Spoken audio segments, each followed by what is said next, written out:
Assalamualaikum warahmatullahi wabarakatuh.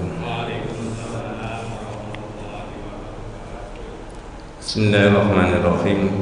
Innal hamdalillah nahmaduhu wa nasta'inuhu wa nastaghfiruhu wa na'udzu billahi min syururi anfusina wa min sayyiati a'malina. May yahdihillahu fala mudilla lahu wa may yudlil falan tajida lahu waliyyan mursyida. Asyhadu an la ilaha illallah wahdahu la syarika lah wa asyhadu anna Muhammadan abduhu wa rasuluhu la nabiyya ba'dah.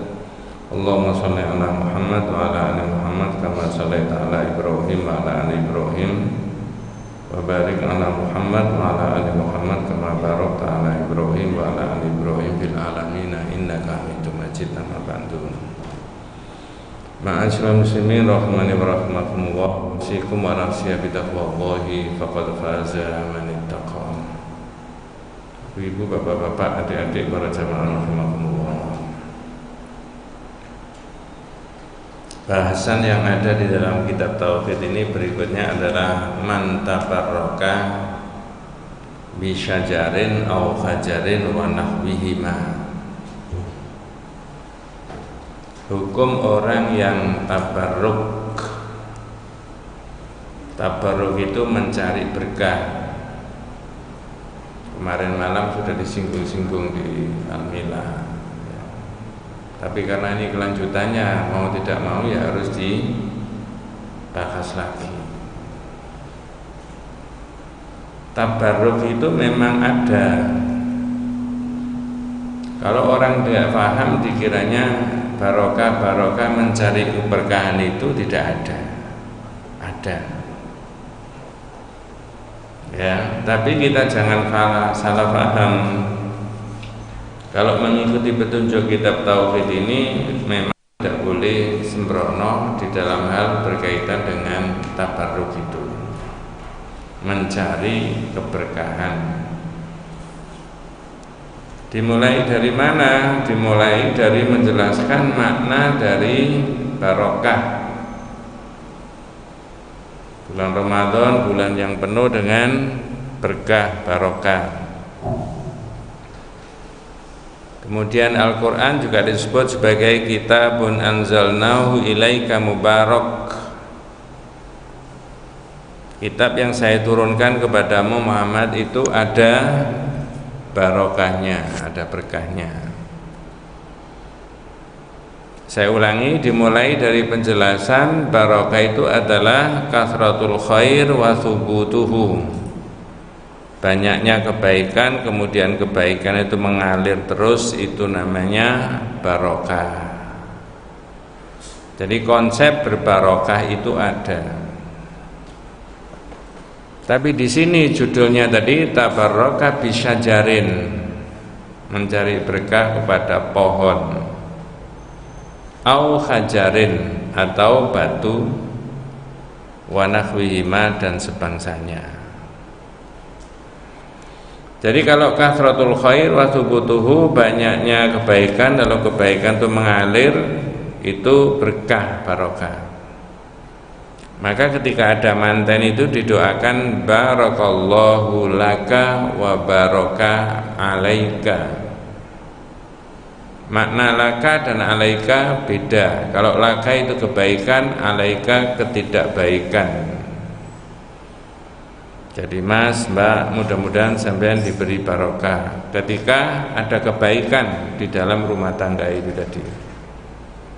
Artinya mungkin ekonominya lagi bagus, sehatnya lagi baik, cintanya lagi ya semangat begitu ya. Itu berkah, ada kebaikan di dalamnya dan mengalir terus. Tapi namanya orang berumah tangga itu selamanya tidak begitu.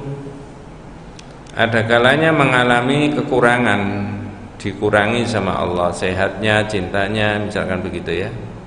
Ekonominya ya, prestasinya. Namun demikian juga didoakan mudah-mudahan tetap ada kebaikannya tadi, kasratul khair wa thubutuhu. Kemudian berikutnya wa talabul barakah la yakhlu min amrayni itsnaini. Orang memperoleh keberkahan itu tidak lepas dari dua hal. Nah, ini yang menjadi catatan kita itu ya. Talabul barokah la yakhlu min amroyn itsnain. Apa mencari berkah itu tidak lepas dari dua hal. Pertama, ayyakuna tabarruk bi amrin syar'iyyin ma'lumin. Mencari keberkahan itu dari sesuatu yang menurut syariat, benda, barang, waktu, tempat, itu disebut ada barokahnya karena yang menyebut adalah syariat. Ya. Tabarruk dengan benda, mencari berkah dengan benda, dengan barang, dengan waktu, karena disebut di dalam syariat. Namanya bi amrin syar'iyyin maklumin, dengan sesuatu yang menurut syariat. Contohnya apa? Contohnya adalah ada di surat Shad ayat 29. Di kitab itu tidak ada ya. Yang ada pakai surat An-Najm, afara'aitumul Lata wal Uzza wa manata tsalitsatal ukhra, itu ya. Saya ulangi, contohnya ada di dalam surat Shad ayat 29. Kitabun anzalnahu ilaika mubarak liyadabbaru ayatihi wa liyatadzakkara ulul albab. Nah, begitu. Ayat 29, semoga tidak salah ya. Ada terjemahnya, monggo.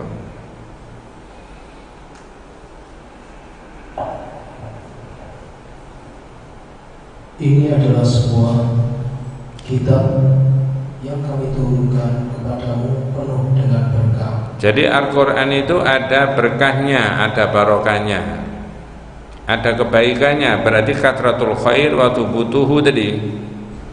Ada banyak kebaikan, lalu kebaikan itu mengalir mulai dari Al-Fatihah sampai An-Nas.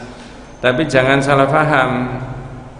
Kalau Al-Quran ada berkahnya, kemudian berikutnya terjemahnya untuk apa itu keberkahannya tadi?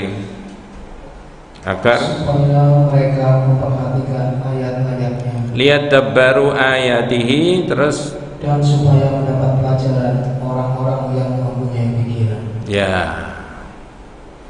Jadi memang nanti kalau di dalam kitab Firqatun Najiyah wa Thaifah Al-Mansurah ada teori begini, Mas. Anak itu diajari Quran dulu dan hadis dulu, baru kemudian ilmu pengetahuan modern, supaya tidak memisahkan antara teori-teori ilmu itu dengan konsep-konsep Al-Quran. Ya. Jadi banyak Al-Quran itu bukan buku ilmiah, tapi di atas Quran itu bisa dikembangkan teori-teori ilmu pengetahuan. Berkahnya diantaranya di situ. Bahkan lebih dari itu, orang membaca juga dapat kebaikan. Maka di tafsir namanya barokahnya Al-Quran itu hadzal kitabun nafi' linnas. Kitab itu bermanfaat buat manusia. Al-mursyid lahum li sa'adatihim, petunjuk buat kebahagiaan mereka, dinihim wa dunyahum, baik di dunia maupun di agamanya, baik untuk dunia maupun untuk agamanya. Itulah keberkahan dari Al-Quran. Mudah-mudahan tidak salah paham. Kadangkala orang kemudian karena ini Quran dulu ditulis oleh para syekh, para imam, para wali zaman dulu, usianya sudah sekitar 900 tahun yang lalu disimpan dengan baik, lalu dianggap itu ada barokahnya. Yang lain tidak. Quran digital tidak, karena itu kan ciptaan manusia ya. Nggak ada barokahnya. Tidak itu. Atau orang membeli Quran dari Mekah dan Madinah, dibawa pulang, boleh saja. Tapi nggak pernah dibaca. Taruh di rumah supaya ada barokah. Jadi yang menyebut Quran ada barokahnya adalah Allah sendiri. Tapi maknanya hadzal kitabun nafi' linnas. Kitab itu bermanfaat buat manusia, al-mursyid lahum, petunjuk buat mereka, li sa'adatihim, untuk kebahagiaan mereka, dinihim wa dunyahum, baik agama maupun dunianya. Yang kedua, contoh yang kedua ada barokahnya menurut syar'i itu adalah air. Surat Qaf ayat 9, surat 50 ya. Wa nazzalna minas sama'i ma'an mubarak fa'ambatna bihi jannati wa habbal hasid. Jadi air itu ada barokahnya. Ya, surat 50 ayat yang ke-9. Monggo tersebut. Dan kami turunkan dari langit air yang banyak manfaatnya. Itu langsung oleh Departemen Agama diterjemahkan dalam bahasa yang tidak asli. Sudah tafsirannya, katsirul manafi, banyak manfaatnya. Wa nazzalna minas sama'i ma'an mubarak. Kami turunkan air dari langit yang ada barokahnya. Tapi ditafsir maknanya katsirul manafi, banyak manfaatnya. Tidak ada makhluk hidup di dunia ini yang tidak butuh apa? Air. Tumbuh-tumbuhan, binatang dan sebagainya. Ya, terutama manusia. Saya sering kali ngomong di dalam air ini ada hukumnya Allah, karena manusia tidak bisa membuat air. Sebenarnya hukum dasarnya manusia itu tidak boleh minum air ini kalau tidak minta izin sama Allah. Caranya minta izin baca apa? Basmalah. Karena ini airnya Allah, di dalam air ada hukumnya Allah. Ketika dipanasi dalam kepanas tertentu mendidih, ketika dimasukkan di freezer maka air tadi menjadi beku. Itu hukumnya Allah. Hanya seringkali saya sebutkan kadang-kadang Pak Guru itu salah di dalam hal menerangkan kepada anak-anak. Pak Guru, ternyata airnya yang dimasukkan di freezer kemarin itu beku Pak Guru. Inilah anak-anak pinternya orang sekarang membuat alat yang namanya freezer sehingga air bisa beku. Itu keliru sekeliru-kelirunya dari sisi akidah. Ya, yang diagungkan otaknya manusia. Mestinya gimana Pak Guru jawabnya? Subhanallah, inilah anak-anak, di dalam air ini ada hukumnya Allah. Airnya siapa saja, orang itu baca basmalah atau tidak, ketika didinginkan di bawah 0 derajat maka air itu membeku. Sepinter-pinternya orang membuat alat yang namanya freezer, kalau di dalam air ini tidak ada hukumnya Allah maka air tidak akan beku. Nah begitu, itu Pak Guru yang ngaji tauhid. Yang ngaji tauhid bukan Pak Guru. Nah itu ya, itu jadi keberkahannya itu adalah katsirul manafi, banyak manfaatnya itu tadi untuk manusia. Air yang mana Pak? Ya air yang diturunkan Allah dari langit, sumber itu bahagiannya kan naik dari apa air hujan itu hakikatnya kan dari bawah naik turun lagi. Oh makanya bude saya dulu pindah rumah itu suruh bawa air sama tanah. Air sama apa? Tanah. Siti Toyo. Kalau itu bisa salah nanti. Saya pernah ditanya jamaah kemarin, saya terangkan di Al-Mila itu. Boleh tak Ustaz? Saya mau pindah rumah bawa air dari rumah yang lama itu supaya ada berkahnya di sana. Boleh, kalau di rumah sampean yang baru itu tidak ada airnya, bawa dari sana nggak apa-apa. Tapi ternyata bawa air sedikit, tanah sedikit, karena tanah ini dianggap ada berkahnya, air itu dapat berkah, ada berkahnya, dibawa ke rumah yang baru, dicampur dengan air yang di sana. Cuma saya nggak ngomong dicampur dari air dari berbagai daerah, nggak begitu kan? Ya. Jika itu diyakini ada unsur tabarruk, maka dari sisi akidah salah. Saya tadi siang mendengarkan YouTube channelnya Refli Harun. Refli Harun ada di YouTube itu ya. Judulnya itu apa tadi? Tapi channel Uber, ulasan berita. Ada berita seorang dukun dari Medan memberikan ulasan dan komentar bahwa ritual hari Senin Wage kemarin, nanti maksud saya, Senin Wage kemarin nyaris gagal. Ada sekian orang yang tidak hadir. Yang kedua, cuacanya sudah hampir tidak bisa diprediksi. Ya, mengapa? Nah, yang penting ada biang keroknya katanya. Kata dukun. Refli Harun yang ngomong itu, membaca berita. Pakar hukum tata negara. Apa kata Refli Harun? Ada salah seorang peserta yang membawa air yang tidak berkah atau tidak dikaromahkan, tidak istilahnya dikeramatkan. Yang lainnya itu ngambil air yang ini punya historik dari telaga mana, ini dari sumur mana, ini dari sumber-sumur yang 7. Ini yang lain ngambil tanah dari macam-macam.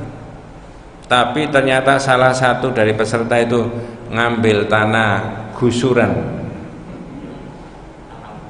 Ngerti maksudnya? Ini yang menyebabkan biang kerok bahwa ritual Senin Wage kemarin hampir gagal. Hampir. Coba Pak, masyarakat modern 2022 banyak orang yang berpendidikan tinggi, kanan kirinya berpendidikan tinggi, tapi keyakinannya masih begitu. Pertanyaan saya, ini masyarakat yang beradab, berperadaban, bermasyarakat modern atau primitif? Kalau begitu, saya mau ngomong jahiliyah nggak mentolo. Ini betul itu. Maka di dalam salah satu usul kitab yang lain, orang itu wajib ma'rifatullah, ma'rifatu nabiyihi, ma'rifatu dinil Islam bil adillah. Mengerti tentang Allah, mengerti tentang nabinya, mengerti tentang agama pakai dalil. Salah satunya mengerti tentang Allah itu, Allahu khalaqana wa razaqana wa lam yatrukna hamalan.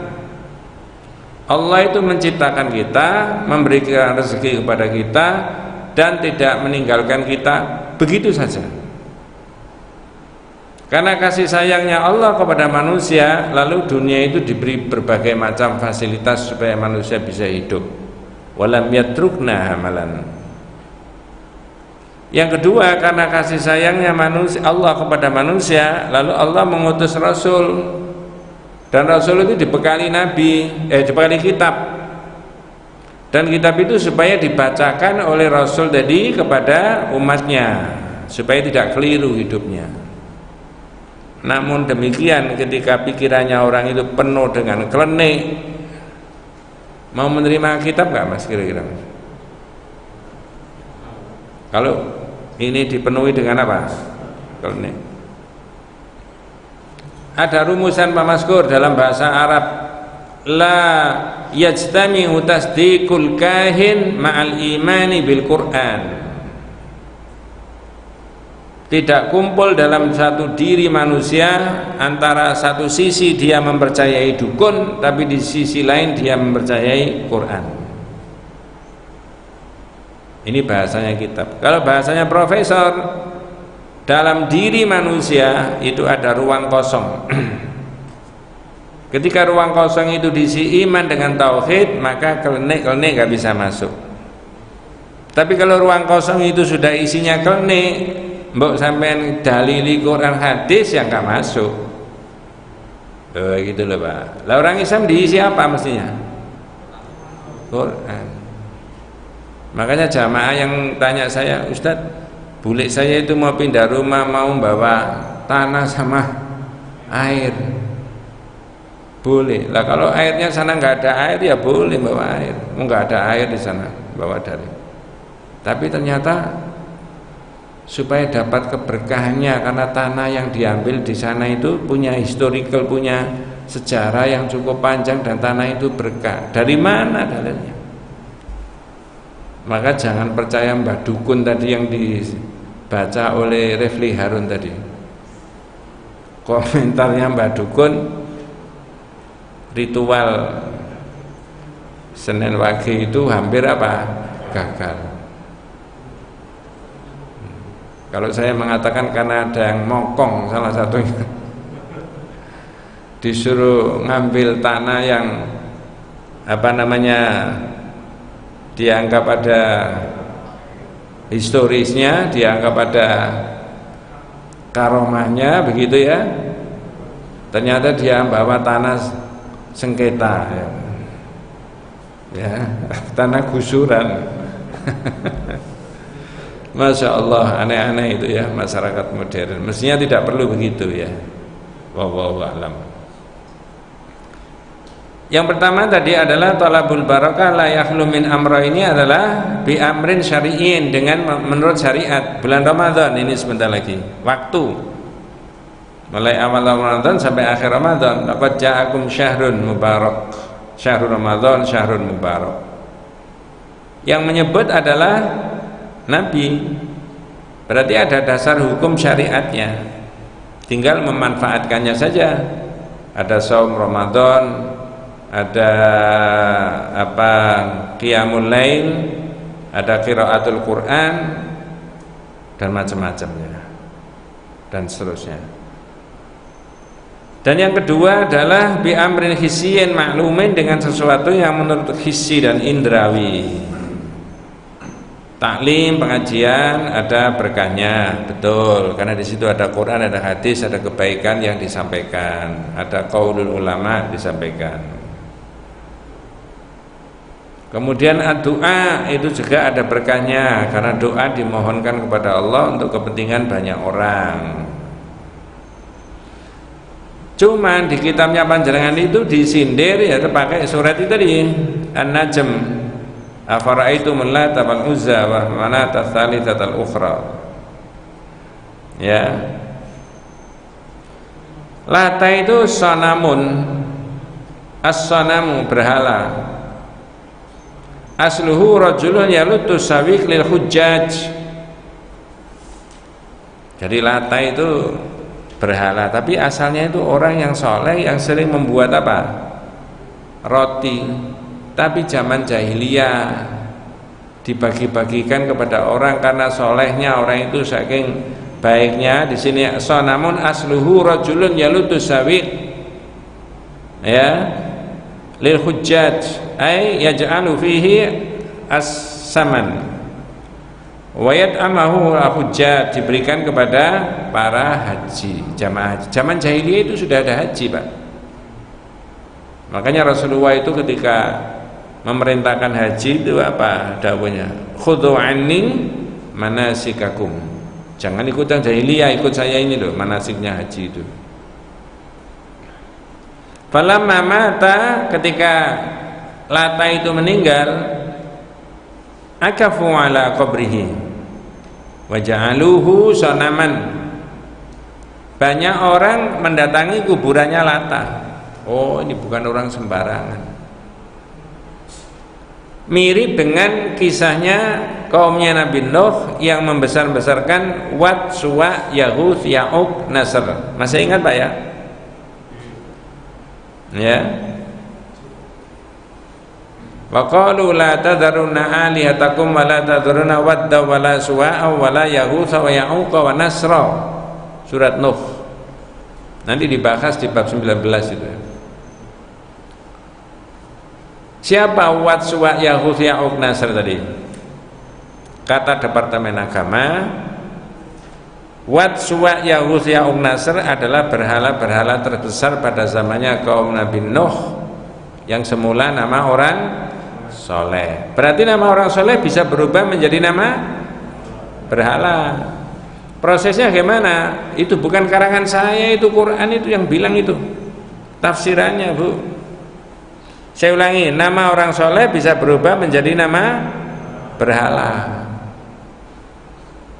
Yang menafsiri Ibnu Abbas, dan hampir tafsirannya Ibnu Abbas ini dinukil oleh para mufassir, para ahli tafsir. Hadihi asma'u rijalin sholihin min qaumin Nuh. Bahwa Wat, Suwa, Yahuth, Ya'uq, Nasr itu adalah orang-orang soleh pada zamannya kaum Nabi Nuh. Falamma matu, ketika mereka mati, Suwa tadi meninggal, au khasyaitanu ila qaumihim, setan itu membisik-bisikkan kepada umat yang ditinggalkan Wad, ditinggalkan Suwa, ya. Apa yang dibisikkan? Aninsabu ila majalisihim allati kanu yajlisuna fiha ansaban, supaya dibuat patung-patungnya. Ini patungnya Wad, ini Suwa, ini Yahud, ini Ya'uq, ini Nasr, ya. Fafa'alu wa lam tu'bad, lalu dikerjakan bisikan-bisikannya setan tadi, tapi saat itu enggak disembah. Tapi lama-lama kok bisa disembah? Ada dua faktor. Satu, ya, hatta idza halaka ulaika ay talal amad, ketika yang mematung-matungkan itu sudah meninggal, yang membesar-besarkan kuburannya sudah meninggal, ay talal amad, jarak waktunya sudah lama antara Wad, Suwa, Ya'uq, Nasr dengan generasi ke generasi tadi. Itu yang pertama. Yang kedua adalah wanusial ilmu agama sudah dilupakan banyak orang. Ubidat, lama-lama bisa disembah. Maka saya seringkali kalau menerangkan tauhid itu saya berikan kata-kata begini, saya menghormati kalau ada yang berbeda pendapat, apalagi yang melihat rekamannya. Tetapi saya memberitahu kepada yang ikut ngaji bahwa ada peristiwa seperti begitu. Lata itu juga sonam, berhala yang semula adalah orang soleh yang yalutus sabiq lil hujjaj, jadi memberikan roti untuk orang-orang yang falamma matu akafu ala qabrihi, ketika Lata itu meninggal, banyak orang datang ke situ mencari apa? Berkah. Ya, saya tidak bermaksud nyinggung. Ada enggak zaman 2022 ini banyak orang mencari berkah kepada kuburan-kuburan? Kok kuburan, wong tanah saja ada kok. Iya toh? Nah itu tadi yang mokong satu orang ini, ya. Nah, jadi ini bukan karangan saya, tapi ini adalah dalil-dalil yang ada di dalam ini. Maka dalam kitab itu juga diterangkan tentang peristiwa yang dialami oleh sahabatnya Rasulullah SAW yang namanya Abu Waqid Al-Laythi. Nah sekarang sebelum membahas hadis itu, pertanyaannya begini, silakan diangen-angen saja pertanyaannya, nanti kita jawab menurut hadis. Saya ulangi, saya tanya tapi pertanyaannya diangen-angen saja.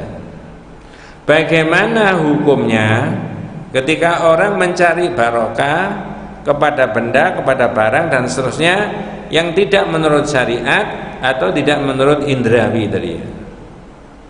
Jadi yang saya katakan kepada tanah, kepada air dengan cara begitu, pada pohon dan sebagainya. Sebelum sampean jawab pakai hadis ini, ada keterangan tambahan. Umar bin Khattab radhiyallahu anhu saking khawatirnya dia keliru di dalam mencium Hajar Aswad,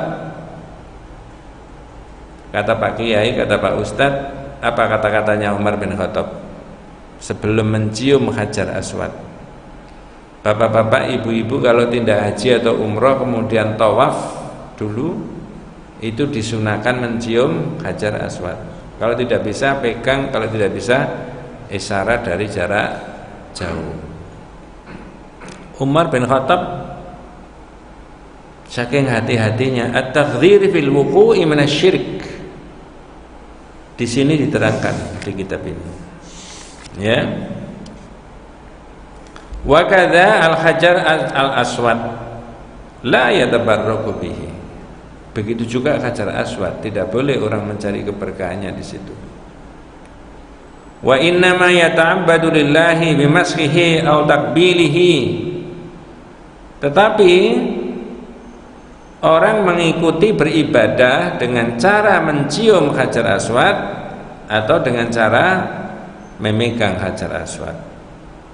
Caranya beribadah kepada Allah dengan cara mencium dan dengan cara memegang.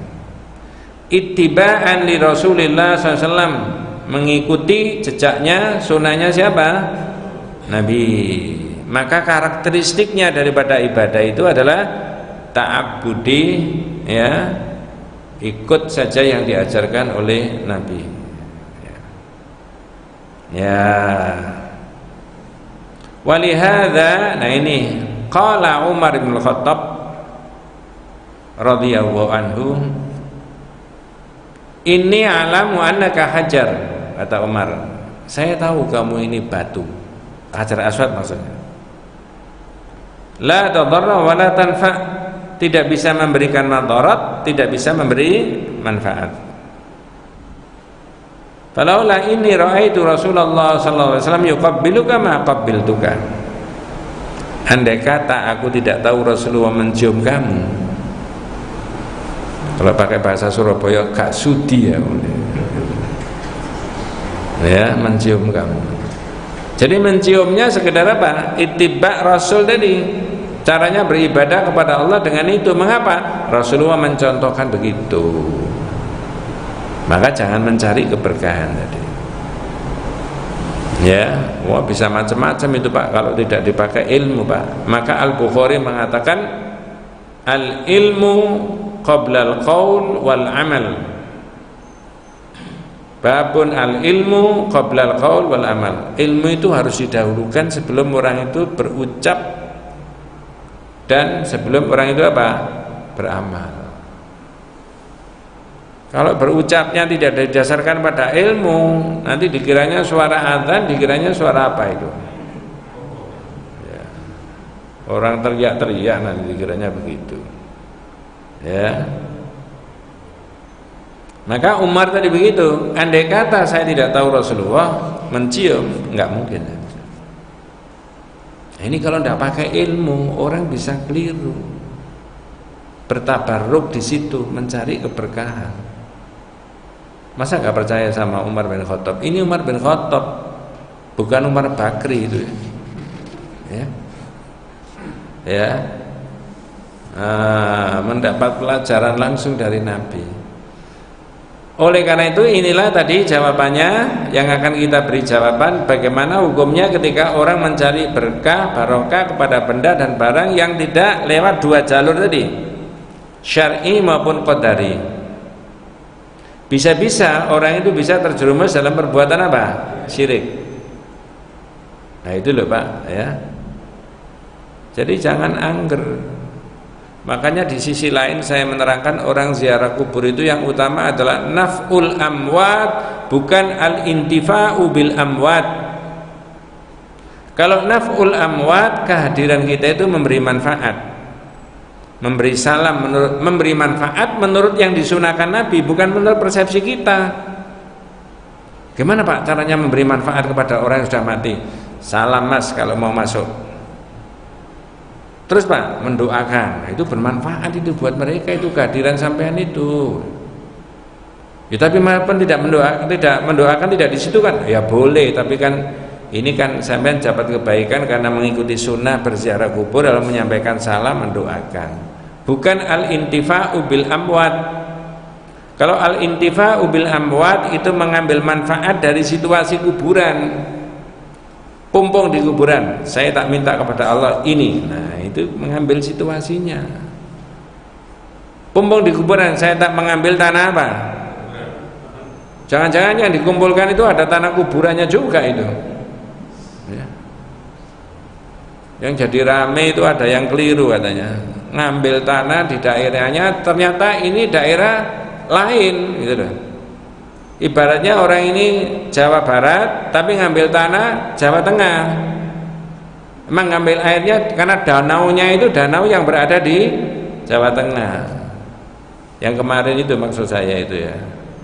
Yang rame di media ada yang mengambil itu dari Jawa Barat, ternyata danaunya ini mepet Jawa Timur, danaunya itu di Jawa Timur, ternyata ikut wilayah Jawa Timur. Ya mbok sah buka niku ya. Jadi ruwet ya gara-gara begitu ya. Allahu a'lam ya. Minta tolong dibaca, ada hadis Abu Waqid Al-Laitsi ya. Mudah-mudahan hadis ini jadi miliknya panjenengan, karena di tengah-tengah hadis itu ada Quran itu ya. Nabi mendasari dengan Quran itu ya. An Abi Waqid Al-Laitsi qala kharajna ma'a Rasulillah sallallahu alaihi wasallam ila Hunain wa nahnu khudatha wahdin bi kufrin. Monggo. Abu Waqid Al-Laitsi menuturkan, Nggih. suatu saat kami pergi keluar bersama Rasulullah SAW ke Hunain. Terus? Sedang kami dalam keadaan baru saja lepas dari kekafiran. Artinya Abu Waqid Al-Laitsi ini orang yang baru masuk Islam, dalam bahasa yang populer mu'allaf. Terus? Ketika itu orang-orang musyrik mempunyai sebatang pohon bidara yang disebut Zat Akwar. Mereka selalu mendatanginya dan menggantungkannya senjata-senjata perang mereka pada pohon itu. Jadi paling gampang dipahami, Rasulullah berjalan sama orang yang baru masuk Islam namanya Abu Waqid Al-Laitsi. Kharajna ma'a Rasulillah sallallahu alaihi wasallam ila Hunain wa nahnu hudatsa wa dirbi kufrin wa lil musyrikina sidratun yakufuna indaha wa yanutuna biha aslihatahum. Abu Waqid ini tahu ada orang kafir punya pohon besar gitu loh. Yang pohon itu sering dipakai semedi, di situ duduk di bawahnya kemudian menggantungkan peralatan perangnya. Kalau bahasa ini supaya mereka dapat apa? Barokahnya dari pohon. Lalu Abu Waqid ini melewati itu sama Rasulullah. Fa mararna bitilka sidrah. Monggo. Tatkala kami melewati sebatang pohon, ya, kami pun berkata, ya Rasulullah, buatkanlah untuk kami zat Akwar sebagaimana mereka itu mempunyai zat Akwar. Jadi Abu Waqid Al-Laitsi ini usul sama Nabi, ya Rasulullah, ij'al lana dzata anwat kama lahum dzatu anwat. Nabi, itu loh orang musyrik punya pohon besar yang dipakai begitu, masa kita nggak tidak punya, buatkan dong sendiri. Nah, itu loh maksudnya. Supaya sama dengan ini, bukan karangan yang ulama ini, Pak. Ini pernah terjadi, betul itu Abu Waqid begitu mencari berkah itu, minta sama Nabi. Jawabannya Nabi apa? Maka Rasulullah SAW bersabda, Allahu Akbar. Allahu Akbar. Terus? Itulah tradisi orang-orang sebelum kamu. Inna hasunan, itu tradisinya orang-orang sebelum kamu. Jangan ditiru begitu itu.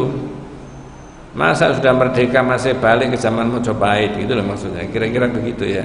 Kalau pakai bahasa sekarang.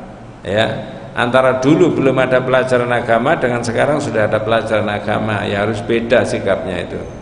Inna hasunan. Terus Rasulullah sumpah, monggo. Dan demi zat yang diriku berada di tangannya. Walladzi nafsi biyadihi, demi zat yang diriku berada di tangannya. Artinya demi Allah. Wallahi ya Abu Waqid. Abu Waqid, demi Allah. Lanjut. Kamu benar-benar telah mengatakan suatu perkataan seperti yang dikatakan oleh Bani Israel pada Musa. Kultum kama qala Banu Israil li Musa. Usulmu, ucapanmu itu sama dengan ucapannya, usulnya Bani Israel kepada Nabi Musa. Lah di mana ada usulnya Bani Israel kepada Nabi Musa? Ada di Al-Qur'an surat Al-A'raf ayat 138. Ringkesnya, wajawazna bi Bani Israil al-bahra, dan kami seberangkan Bani Israel itu menyeberangi lautan itu. Fa'atau ala qaumin yaqufuna ala asnamin lahum, lalu Bani Israel tahu ada orang yang masih menyembah berhala. Nah, Bani Israel usul sama Nabi Musa. Oleh Rasulullah, usulnya Bani Israel kepada Nabi Musa disamakan dengan usulnya Abu Waqid Al-Laitsi kepada Nabi. Apa usulnya Bani Israel kepada Nabi Musa? Ya Musa, ij'al lana ilahan kama lahum alihatun. Musa, bahwa kita ini dibuatkan Tuhan sendiri seperti mereka.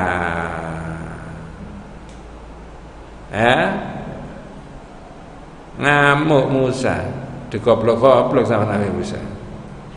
Apa jawabannya Nabi Musa? Buatlah untuk kami sesembahan sebagaimana mereka itu. Itu usulnya Bani Israel tadi. Jawabannya Nabi Musa? Musa menjawab, sungguh kamu adalah kaum yang tidak mengerti. Nah, itu sopan, terlalu sopan itu. Ini kamu orang yang tidak mengerti sifat-sifat Allah. Sing rada bagus titik tambah rada tajam, oh kamu ini bodoh. Lah kalau pakai Surabaya JTV pojok kampung.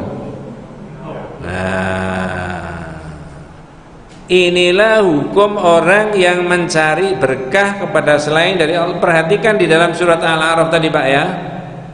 Ya Musa ij'al lana ilahan. Ada kalimat ilah. Kama lahum alihatun, seperti mereka punya ilah.